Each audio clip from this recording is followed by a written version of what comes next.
یہ فرق ہے مسلم میں اور مومن میں۔ اس کی دلیل قرآن کی یہ آیت، قالت الاعراب آمنا قل لم تؤمنوا ولكن قولوا اسلمنا۔ بدو آ کر کہنے لگے ہم مومن ہیں، ہم ایمان لے آئے۔ اللہ نے قرآن میں کہا کہ یہ نہ کہو کہ ہم ایمان لے آئے، بلکہ کہو اسلمنا، ہم مسلمان بن گئے۔ کیوں؟ وَلَمَّا يَدْخُلِ الْإِيمَانُ فِي قُلُوبِكُمْ، ابھی تک تو ایمان نے تمہارے دل میں جگہ پکڑی نہیں ہے، مومن کہاں سے بن گئے؟ ثابت یہ ہوا کہ مسلم پہلی سیڑھی ہے، مسلم پہلا سٹیپ ہے۔ پہلے انسان مسلم بنتا ہے اور جب ایمان دل میں داخل ہو جاتا ہے پھر مومن بنتا ہے۔ یہ سارے کے سارے جماعت المسلمین ہیں، پہلی سیڑھی پر چڑھے ہیں، اور ایسی سیڑھی جو عبداللہ بن ابی بھی چڑھ چکا تھا، اس کا پورا قبیلہ اور ٹولہ چڑھ چکا تھا وہ سیڑھی۔ یہ مسلم ایسے مسلم ہیں۔ حضرت سعد رضی اللہ تعالیٰ عنہ، بلکہ اس سے پہلے حضرت انس کی روایت،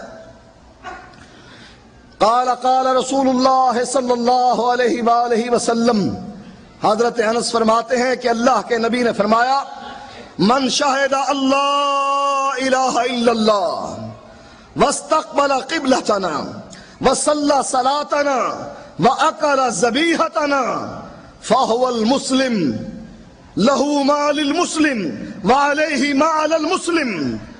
امام بخاری نے اس روایت کو کتاب الصلاۃ میں ذکر کیا، فرمایا مسلم کون ہے؟ کہا من شہد اللہ الہ الا اللہ، جو صرف زبان سے گواہی دے، دل سے ابھی ایمان نہیں لایا۔ من شہد اللہ الہ الا اللہ، جو اللہ کی وحدانیت کی صرف زبان سے گواہی دے، دل میں ایمان آیا یا نہ آیا۔ واستقبل قبلتنا، ہمارے قبلے کی طرف منہ کر کے، وصلی صلاتنا، نماز پڑھی، وَأَكَلَ ذَبِيحَتَنَا، ہمارا ذبیحہ کھایا، فَهُوَ الْمُسْلِمُ، یہ مسلم ہے۔ لَهُ مَا لِلْمُسْلِمِ، اس کے لیے وہی کچھ ہے جو مسلم کے لیے ہے، وَعَلَيْهِ مَا عَلَى الْمُسْلِمِ، اور اس پر وہی کچھ ہے جو مسلم پر۔ مسلم کون ہے؟ جو صرف ان شرائط کو پورا کرتا ہے۔ اور جیسا کہ ایک اور حدیث میں نبی اکرم صلی اللہ علیہ وآلہ وسلم کے پاس ایک شخص آتا ہے، فقال یا رسول اللہ مل اسلام، پوچھتا ہے اسلام کیا ہے؟ قال ان تسلم وجہک للہ، کہا اپنے چہرے کو رب کے لیے فرما بردار کر دے، وتقیم الصلاۃ، نماز قائم کر، وتؤتی الزکاۃ، زکوٰۃ ادا کر، وتصوم رمضان، رمضان کے روزے رکھ، وتحج البیت، بیت اللہ کا حج کر۔ قال فاذا فعلت ذلك فانا مسلم، کہا اگر یہ میں 5 چیزیں کر لوں کیا میں مسلمان ہوں؟ قال نعم، نبی اکرم صلی اللہ علیہ وآلہ وسلم نے فرمایا ہاں تم مسلم۔ کیا یہ 5 کام بریلوی نہیں کرتے، دیوبندی نہیں کرتے، اہل حدیث نہیں کرتے؟ کس قانون اور اصول کے ساتھ تم ان کو دائرہ اسلام سے خارج کر رہے ہو؟ یہ خارجیت ہے کہ نہیں؟ خارجیوں نے حضرت علی کو، حضرت معاویہ کو، عمر بن عاص کو اور دوسرے صحابہ کو اسلام سے خارج کر دیا۔ دلیل کیا دی؟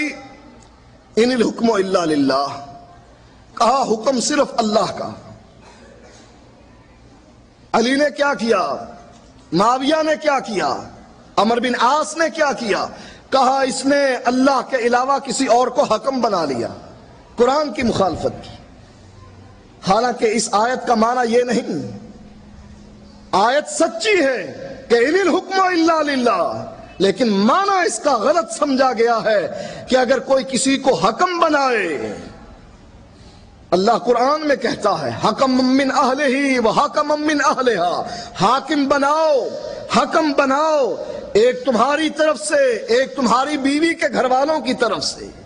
آیت کا معنی نہ سمجھا، حضرت علی، حضرت معاویہ اور دوسرے صحابہ کو دائرہ اسلام سے خارج کر دیا۔ اور یہی فریضہ خارجیوں کی اولاد میں سے مسعود احمد BSc نے سر انجام دیا کہ مسلمانوں کو، اور صرف مسلمانوں کو نہیں بلکہ محدثین کو بھی دار اسلام سے خارج کر دیا۔ نبی اکرم صلی اللہ علیہ وآلہ وسلم فرماتے ہیں لا یزنی الزانی حین یزنی وہو مؤمن ولا یسرق السارق حین یسرق وہو مؤمن ولا یشرب الخمر حین یشرب وہو مؤمن ولا یغل حین یغل وہو مؤمن ولا یقتل حین یقتل وہو مؤمن۔ کوئی شخص زنا کرے، چوری کرے، شراب پیے، خیانت کرے، قتل کرے، وہ مومن نہیں ہے۔ امام بخاری فرماتے ہیں اذا لم یکن الاسلام علی الحقیقت وکان الاسلام علی الاستسلام او الخوف من القتل، جب اسلام حقیقی معنی میں مراد نہ لیا جائے اور ظاہری تابع داری کی جائے، کس وجہ سے؟ خوف اور قتل کی وجہ سے، کہ ایک انسان کلمہ اس وجہ سے پڑھ لے کہ امرت ان اقاتل الناس، مجھ کو حکم دیا گیا کہ میں لوگوں کی گردنوں کو اڑاؤں جب تک کہ وہ وحدانیت کی گواہی نہ دے لے۔ اگر کوئی اس خوف سے کلمہ پڑھتا ہے، امام بخاری فرماتے ہیں وہ مسلم ہے، مومن نہیں۔ ابن حجر فرماتے ہیں والحق ان بینہا عموما وخصوصا فکل مؤمن مسلما ولیس کل مسلم مؤمنا، فرمایا اس میں عموم اور خصوص ہے، ہر مومن مسلم ہے لیکن ہر مسلم مومن نہیں بن سکتا۔ مسلم پہلا سٹیپ ہے، مومن دوسرا سٹیپ ہے۔ اسی لیے نبی اکرم صلی اللہ علیہ وآلہ وسلم فرماتے ہیں انہو لا يدخل الجنت الا مومن، جنت میں اگر کوئی داخل ہوگا تو صرف مومن داخل ہوگا، کیونکہ مسلم کا اسلام ظاہری ہے، دل میں ایمان نہیں آیا ہے۔ جب دل میں ایمان جگہ پکڑے گا رب اس کو جنت میں داخل کرے گا۔ اسی لیے نبی اکرم صلی اللہ علیہ وآلہ وسلم فرماتے ہیں آیت المنافق ثلاث زاد مسلم وَإِن صَامَ وَصَلَّى وَزَعَمَ أَنَّهُ مسلم، منافق کی 3 نشانیاں ہیں اور امام مسلم نے 4تھی نشانی ذکر کی، وہ یہ کہ اگرچہ وہ روزہ رکھے، نماز پڑھے، وَزَعَمَ أَنَّهُ مسلم، اور اس کا گمان یہ ہو کہ وہ مسلم ہے۔ فرمایا اللہ کے نبی نے جب وہ بات کرے، جھوٹ بولے، وعدہ کرے، وعدہ خلافی کرے، جب اس کو امانت دار بنایا جائے وہ خیانت کرے، یہ منافق کی نشانیوں میں سے نشانی ہے، اور وہ گمان کرتا ہے کہ وہ مسلم ہے۔ اس کی غلطی، بڑی غلطی جماعت المسلمین کے امیر کی، اس نے سلف صالحین کے فہم کو ایک طرف رکھ دیا اور کہا میں حدیث کو ویسے سمجھوں گا جو میری عقل میں آئے گی۔ اب ہم قرآن کو ویسا اگر سمجھنا چاہیں، صحابہ کے فہم کو چھوڑ کر، تابعین اور تبع تابعین کے فہم کو چھوڑ کر، تو قرآن کہتا ہے نکاح کرو مثنا و ثلاثا و رباع، 2 3 4 مثنا 2 کتنے ہو گئے 4، ثلاثا 3 کتنے ہو گئے 6، و رباع 4 کتنے ہو گئے 8، 4 اور 6 10 اور 8 18۔ معنی کیا ہوا کہ 18 عورتوں سے بندہ شادی کر سکتا۔ ثابت کہاں سے ہوا؟ قرآن سے۔ دلیل کیا ہے؟ کہا اللہ کہتا ہے مثنا 2 کتنے ہو گئے 4، ثلاثا 3 کتنے ہو گئے 6، رباع کتنے ہو گئے 4 8 18۔ اور اگر اس آیت کو نبی کے فہم سے، صحابہ کے فہم سے سمجھا جائے تو اللہ کے نبی نے ایک صحابی کو جس کی 5 بیویاں تھیں، آپ نے فرمایا تیرے لیے 4 جائز ہیں، 5ویں کو طلاق دے دے، جس چاہے کو طلاق دے دے۔ مسلمان کے لیے 4، اور جو قرآن کی آیت خود سمجھنے کی کوشش کرے لغت کے ذریعے اور کہے صحابہ نہیں سمجھ سکے، محدثین نہیں سمجھ سکے، وہ اس گمراہی کا شکار بنتا ہے جس گمراہی کا شکار مسعود BSc بنا۔ وہ مشہور حدیث جس کو یہ ذکر کرتے ہیں تلزم جماعت المسلمین و امامہم لوگ مہدی کا تذکرہ حدیث میں پڑھتے ہیں، شیطان ان کے خواب میں آتا ہے اور آ کر کہتا کیا ہے؟ تو مہدی ہے۔ وہ صبح کو اعلان کر دیتا ہے مہدی کی سیٹ خالی تھی، میں نے پور کر دی۔ غلام احمد قادیانی نے بھی یہی کیا، کہا مسلمانوں تمہیں مہدی کا انتظار ہے؟ کہا انتظار ہے، کہا اب میں آ گیا ہوں۔ کئی مہدی پیدا ہوئے اور مر گئے، یہ دجال اور کذاب تھے۔ مسعود بی ایسی نے دیکھا کہ مہدی کی سیٹ تو بدنام ہو گئی، جیسے بعض دفعہ وزراء کی سیٹ، ایم این اے اور ایم پی اے کی سیٹ بدنام ہو جاتی ہے کہ یہ شرابی رشوت خور، لوگ ڈرتے ہیں کہ ہم بھی اسی فتوے کی زد میں آئیں گے۔ اس نے کہا مہدی کی سیٹ تو بدنام ہو گئی، جماعت المسلمین کی امیر کی سیٹ خالی ہے، اس پر جا قبضہ کرو۔ کہا تلزم جماعت المسلمین و امامہم، کہا جماعت المسلمین اور ان کے امام کو لازم پکڑو۔ کہا تو اہل حدیث ہے؟ کہا اہل حدیث تھا، میں توبہ کر کے جماعت المسلمین بنا بیٹھا ہوں، اس کا امیر خود بن بیٹھا ہوں، اس لیے میری بیعت کرو، جو میری بیعت کرے گا وہ جنتی ہے، اور جو میری بیعت کا انکار کرے گا چاہے وہ نماز پڑھے، توحید کی گواہی دے، نبی کی رسالت کو مانے، بیت اللہ کا حج کرے، رمضان کے روزے رکھے، صدقہ کرے، خیرات کرے، فرمایا وہ جہنمی ہے جب تک کہ میرے ہاتھ پر بیعت نہیں کر لیتا۔ اب اس حدیث کو سمجھیں سلف صالحین کی سلف فہم سے کہ انہوں نے اس حدیث کا کیا معنی سمجھا۔ امام بخاری فرماتے ہیں کیف الامر اذا لم تکن جماعت، فرمایا جب خلیفہ نہ ہو اور خلیفے کی جماعت نہ ہو اس وقت کیا کرنا چاہیے۔ اس حدیث پر باب باندھتے ہیں امام نووی، باب باندھتے ہیں باب الامر بلزوم الجماعت عند ظہور الفتن، فتنوں کے ظاہر ہونے پر جماعت کو لازم پکڑنے کا باب۔ امام ہیثمی اس حدیث پر باب باندھتے ہیں باب لزوم الجماعت والنہی عن الخروج عن الائمۃ وقتالہم، جماعت کو، خلیفے کی جماعت کو پکڑنے کا باب اور ان کے خلاف خروج کا اور ان سے لڑائی سے منع کرنے کا باب۔ اس کو سمجھا شیخ جزا شمری نے، فرماتے ہیں المعنی اذا لم تکن فی الارض خلیفۃ، فرمایا کہ اس حدیث کا معنی یہ ہے کہ جب زمین میں کوئی خلیفہ نہ ہو فعلیک بالعزلۃ والصبر، تو تجھ کو چاہیے فاعتزل تلک الفرق کلھا، ان تمام سیاسی جماعتوں سے علیحدہ رہ اور انتظار کر خلیفے کی جماعت کا، اس وقت تک علیحدگی اور صبر اختیار کر۔ یہ معنی سمجھا ہے محدثین نے۔ اور امام ابن حجر اس حدیث کو یوں سمجھتے ہیں والمعنی مَلَّذِي يَفْعَلُ الْمُسْلِمِ فِي حَالِ الْاِخْتِلَافِ مِنْ قَبْلُ أَنْ يَقَعَ الْاِجْتِمَاعُ عَلَى خَلِيفَةٍ، کہ اس حدیث کا معنی یہ ہے کہ اختلاف کے دور میں ایک مسلمان کیا کرے جب تک کہ ایک خلیفے پر لوگ جمع نہیں ہو جاتے، فاعتزل تلک الفرق کلھا، ان تمام سیاسی جماعتوں سے دور رہے۔ اس لیے محدثین نے اس حدیث کو کتاب الامارہ میں ذکر کیا کہ یہ خلافت اور امارت کا بیان ہے، اس میں اللہ کے نبی نے ان سیاسی فرقوں اور ان لوگوں سے کہ جو مہدی یا خلیفہ ہونے کا دعویٰ کرتے ہیں ان سے دور رہنے کا حکم دیا ہے۔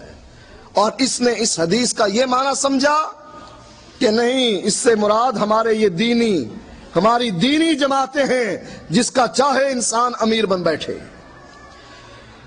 نبی اکرم صلی اللہ علیہ وآلہ وسلم اپنے اس قول کی تشریح ایک اور جگہ پر یوں کرتے ہیں، جس کو حضرت حذیفہ بیان کرتے ہیں، ان کان للہ تعالی خلیفہ فی الارض فضرب ظہرک واخذ مالک فاتح ہو، اگر زمین میں خلیفہ موجود ہے، اگرچہ تجھ کو وہ مارے، تیرا مال ہڑپ کرے، لیکن تو نے اس کی اطاعت کرنی۔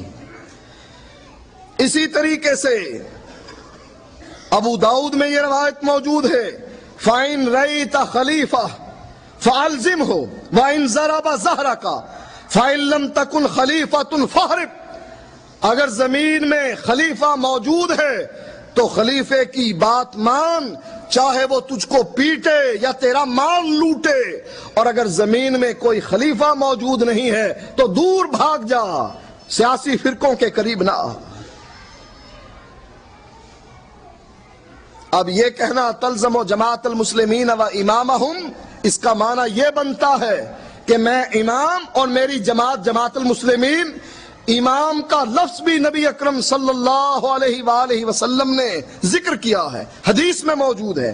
فرمایا الا کلکم رائن وکلکم مسئول عن رعیتہ فالامام الذی علی الناس رائن فالامیر الذی علی الناس فہو مسئول عنہم۔ فرمایا تم میں سے ہر ایک حاکم ہے، اپنی رعایا کے بارے میں اس سے پوچھا جائے گا، جو خلیفہ اور بادشاہ ہے اس سے اس کی رعایا لوگوں کے بارے میں پوچھا جائے گا۔ اللہ کے نبی نے خلیفے کے لیے امام کا لفظ اور امیر کا لفظ استعمال کیا۔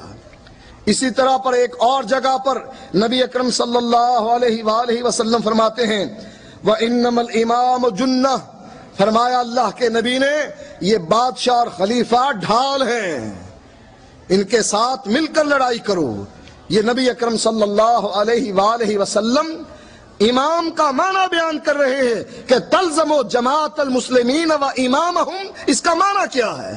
اپنی فہم سے ایک معنی اختیار کرنا اور اس پر عمل کرتے ہوئے باقی مسلمانوں کو دائرہ اسلام سے خارج کرنا، یہ گمراہی ہے اور شیطان کے جال میں پھنسنا ہے، اور اس کی وجہ سے مسلمانوں کے درمیان فرقہ بندی ہے۔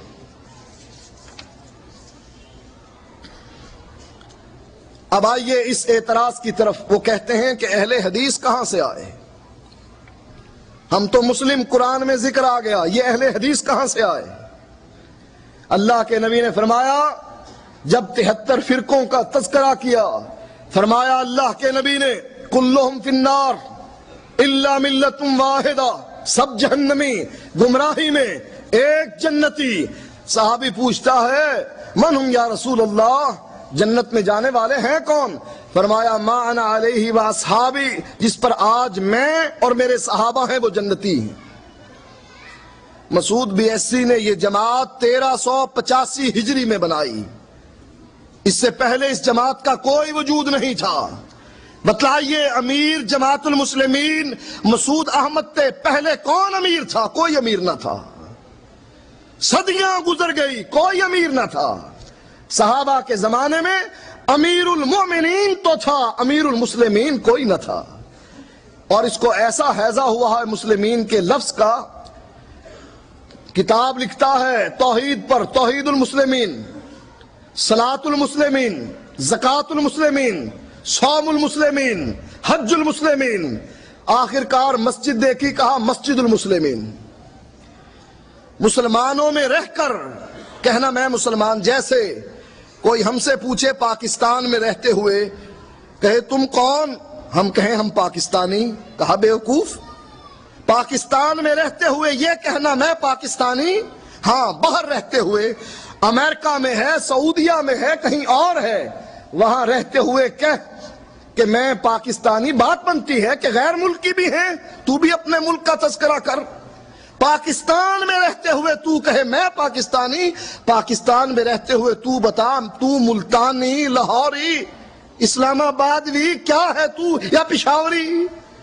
پشاور میں رہتے ہوئے یہ کہنا میں پشاوری، بے وقوف، محلے کا بتا کس محلے میں رہتا ہے۔ اسی طرح مسلمانوں میں رہتے ہوئے یہ کہے میں مسلمان، اس کا معنی دوسرے غیر مسلم، یہ مسجد مسلمانوں کی، یہ کتاب توحید المسلمین مسلمانوں کی، باقی سب غیر مسلموں کی، یہ بے وقوفی نہیں تو کیا ہے؟ فرمایا اللہ کے نبی نے لا تزال طائفۃ من امتی، میری امت کا ایک گروہ ہمیشہ حق پر رہے گا۔ اب اس سے مراد کون ہے؟ تابعین، تبع تابعین، محدثین، ائمہ دین۔ اس حدیث کا مصداق کس کو قرار دیتے ہیں؟ اگر یہ فرقہ جو کراچی کے سمندر کے کنارے پر پیدا ہوا، اگر اس دور میں ہوتا، کہا جاتا کہ یہ جماعت المسلمین ہے، اور چونکہ اس کا کوئی وجود نہ تھا، نبی کے زمانے میں ہی یا مہاجر تھا یا انصار تھا یا صحابی تھا یا منافق تھا۔